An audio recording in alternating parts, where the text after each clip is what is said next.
Hai teman-teman, sebelumnya perkenalkan nama saya Hafiz dari kelas 11 8. Di sini saya akan membahas tentang lingkungan, ekosistem, dan etika lingkungan. Yang pertama yaitu pengertian. Lingkungan, ekosistem, dan etika lingkungan saling terkait dan memiliki korelasi yang erat satu sama lain. Lingkungan adalah segala sesuatu yang ada di sekitar kita, termasuk benda mati dan benda hidup. Ekosistem adalah hubungan kompleks antara makhluk hidup dan lingkungan mereka, termasuk aspek biotik dan abiotik. Dan yang ketiga yaitu etika lingkungan, yaitu pandangan moral dan nilai-nilai yang mengarah cara kita memperlakukan lingkungan dan ekosistem.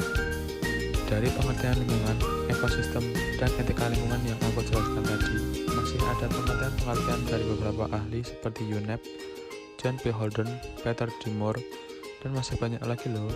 Cek link di bawah ya teman-teman. Selanjutnya ada jenis-jenis lingkungan hidup. Yang pertama yaitu lingkungan biotik. Lingkungan biotik adalah lingkungan yang terdiri dari semua organisme hidup atau makhluk hidup, termasuk manusia, hewan, tumbuhan, dan mikroorganisme yang hidup bersama dalam suatu ekosistem. Dalam lingkungan biotik, organisme saling berinteraksi satu sama lain melalui piring makanan, persaingan, simbiosis, dan kompetisi.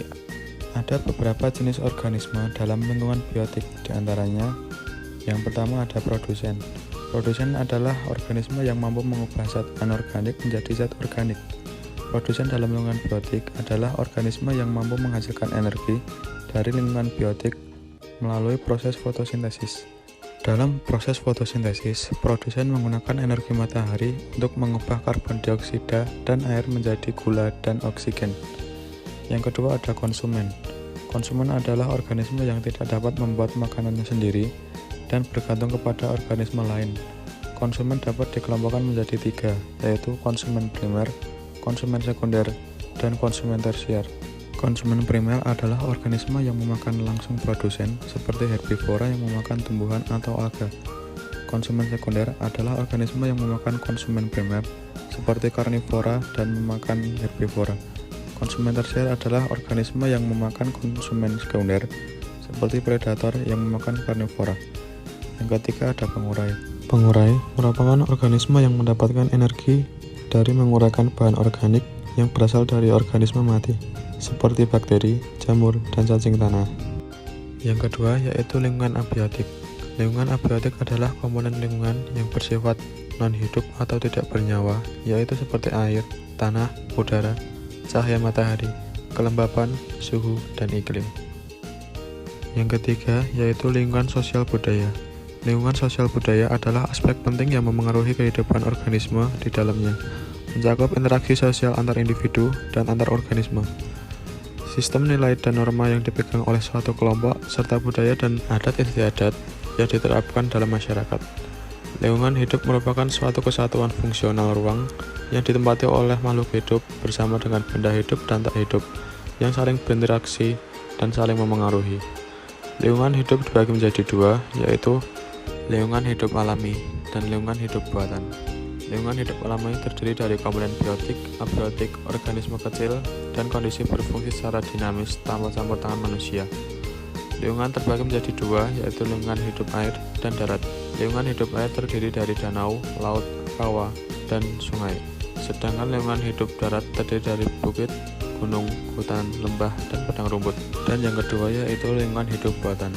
Lingkungan hidup buatan adalah lingkungan yang dibuat manusia secara sadar dengan memanfaatkan teknologi. Karakteristik lingkungan ini tidak beragam bentuknya dan hanya terdiri dari satu jenis. Contohnya jalan, sekolah, taman, dan kawasan industri. Selanjutnya ada manfaat lingkungan. Yang pertama sebagai tempat untuk hidup, yang kedua sebagai penghasil pangan untuk makhluk hidup, yang ketiga sebagai penyedia sumber daya alam, yang keempat sebagai penyedia mikroorganisme, yang kelima sebagai penyedia oksigen, dan yang terakhir sebagai penyedia tanah. Selanjutnya ada kualitas lingkungan sebagai kebutuhan hidup. Kualitas lingkungan merupakan faktor penting dalam kehidupan manusia. Kualitas lingkungan yang baik akan memberikan dampak positif bagi kehidupan manusia, sedangkan lingkungan yang buruk akan memberikan dampak negatif yang merugikan kehidupan manusia. Oleh karena itu, kualitas lingkungan yang baik harus dijaga dan ditingkatkan demi keberlangsungan hidup manusia. Oleh karena itu, perlu kerja kesadaran masyarakat untuk menjaga kualitas lingkungan agar dapat memberikan manfaat bagi kehidupan manusia. Selanjutnya ada Indeks Kualitas Lingkungan Hidup. Indeks Kualitas Lingkungan Hidup atau IKLH adalah satu metode pengukuran kualitas lingkungan yang dilakukan oleh pemerintah dalam rangka menentukan tingkat keberhasilan program pengelolaan lingkungan upaya Kementerian Lingkungan Hidup untuk mencapai IKLH. Yang pertama, memperbaiki tata kelola lingkungan untuk pengendalian kerusakan hutan atau deforestasi. Yang kedua, yaitu menjaga daerah aliran sungai sebagai daya tarik wisata baru, serta diiringi dengan pertumbuhan ekonomi dari produk komoditas dari masyarakat.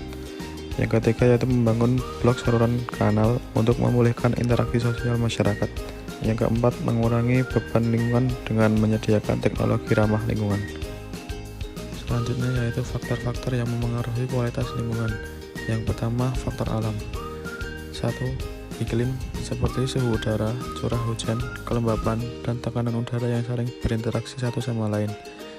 2. Perubahan cuaca seperti banjir, tanah longsor, angin kencang, dan kekeringan. Yang ketiga, kesuburan tanah, seperti kandungan nutrisi dan bahan organik pada tanah, pH tanah, dan drainase. Yang keempat, erosi atau proses pelepasan dan pengangkutan material tanah dan batuan oleh faktor alam seperti air, angin, atau gletser. Dan yang terakhir, aktivitas gunung api, contohnya seperti banjir lahar dan erupsi. Selanjutnya ada faktor sosial budaya. Yang pertama, menguasai ilmu pengetahuan dan teknologi. Yang kedua, tradisi masyarakat setempat. Yang ketiga, cara berpikir masyarakat. Selanjutnya ada masalah-masalah lingkungan. Yang pertama, global warming atau pemanasan global terjadi karena meningkatnya emisi gas rumah kaca di atmosfer yang menyebabkan peningkatan suhu rata-rata global. Gas rumah kaca yaitu berupa karbon dioksida, metana, dan nitroksida. Yang kedua yaitu pencemaran udara. Terjadi ketika kualitas udara yang normal terganggu oleh adanya bahan kimia, partikel, dan zat lain yang berbahaya.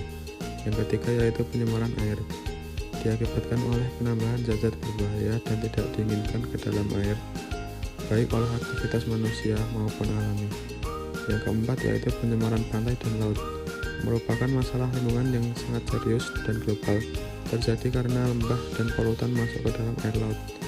Yang kelima yaitu pencemaran tanah, terjadi ketika bahan kimia atau limbah organik atau anorganik lainnya menyebar dan meresap ke dalam lapisan tanah. Dan yang terakhir yaitu peningkatan jumlah populasi, ketika banyak lahan yang digunakan untuk pemukiman dan industri. Hal ini menyebabkan hilangnya habitat alami flora dan fauna dan meningkatnya risiko kerusakan hutan. Yang terakhir yaitu cara mengatasi masalah-masalah lingkungan. Yang pertama, global warming atau pemanasan global, yaitu dengan cara mengurangi gas emisi rumah kaca, konservasi hutan, promosi transportasi berkelanjutan, dan dengan meningkatkan pengetahuan dan kesadaran masyarakat. Yang kedua, pencemaran udara, yaitu dengan cara menggunakan transportasi ramah lingkungan, mengurangi penggunaan energi fosil, urbanisasi, dan mendorong pengembangan teknologi yang ramah lingkungan. Yang ketiga, pencemaran air, yaitu dengan cara menjaga kebersihan air, mengelola limbah industri, menjaga keberlanjutan sumber daya air, dan mengembangkan teknologi pengelolaan air. Yang keempat, pencemaran pantai dan laut, yaitu dengan cara mengurangi penggunaan plastik, mengurangi limbah industri dan limbah rumah tangga, menjaga kelestarian terumbu karang, dan menerapkan teknologi ramah lingkungan. Yang kelima, pencemaran tanah, yaitu dengan cara melakukan konservasi tanah, pengelolaan air yang baik, rotasi tanaman, pengendalian gulma, penggunaan pupuk organik, dan memberikan edukasi kepada masyarakat tentang pentingnya menjaga kualitas tanah. Jadi, ayo teman-teman, kita ciptakan lingkungan yang bersih, indah, dan nyaman. Terima kasih sudah menonton. Jangan lupa like, share, comment, and subscribe.